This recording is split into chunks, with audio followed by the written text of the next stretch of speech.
Hello' friends, প্ৰিয়ংকাৰ পাকঘৰলৈ সকলোকে পুনৰবাৰ স্বাগতম জনাইছোঁ। আজি মই ভেদাইলতাৰে মাছৰ খুবেই ভাল লগা এটি ৰেচিপি লৈ আহিছোঁ। ৰেচিপিটো খাবলৈও ভাল লাগে, লগতে বনাবলৈ সহজ।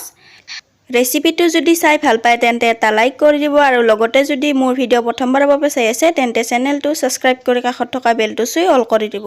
আহকচোন ৰেচিপিটো কেনেকৈ বনালোঁ চাওঁ। ইয়াৰ বাবে মই ভেদাইলতা লৈছোঁ। ভেদাইলতাৰ লগত মই নৰসিংহৰ পাত লৈছোঁ।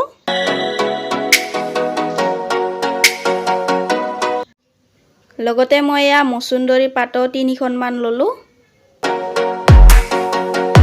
এতিয়া মই গঞ্চনা কচুৰ ঠাৰি 2টামান লৈছোঁ, লগতে আদা নহৰু আৰু 2টামান মই কেঁচা জলকীয়া দি লৈছোঁ।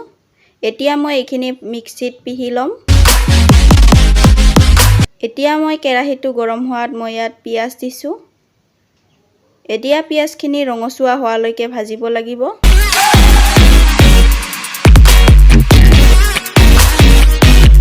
এতিয়া মই বইল কৰি লোৱা আলুখিনি ভাজি লৈছোঁ। ইয়াত মই হালধি পাউডাৰ দি লৈছোঁ।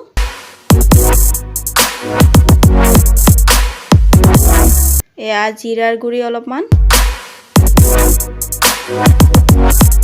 লগতে মই অলপ জালুকৰ গুড়িও দি লৈছোঁ। এতিয়া এইখিনি ভালদৰে লৰাই দিব। এতিয়া এইখিনি অলপ ভজা খোৱাৰ পিছত মই ইয়াত মিক্সিত বটি লোৱা মিশ্ৰণখিনি দি লৈছোঁ।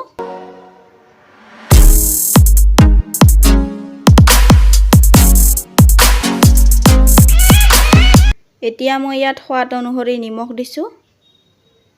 এতিয়া এইখিনি কেঁচা গোন্ধ যোৱালৈকে ভাজিব লাগিব। এতিয়া মোৰ ভজা হৈ গ'ল। মই এতিয়া অলপ পানী দি দিছোঁ। আপোনালোকে গ্ৰেভিটো যিমান খায় সিমান পানী দিব। এতিয়া মই এইখিনি উতলিবলৈ দিছোঁ। এতিয়া উতলি অহাত মই ইয়াত মাছখিনি দি লৈছোঁ। মাছ ভজা ভিডিঅ'টো মই নিদিলোঁ, আপোনালোকেতো জানেই মাছটো কেনেকৈ ভাজে। এতিয়া এইখিনি ভালদৰে উতলিবলৈ দিব।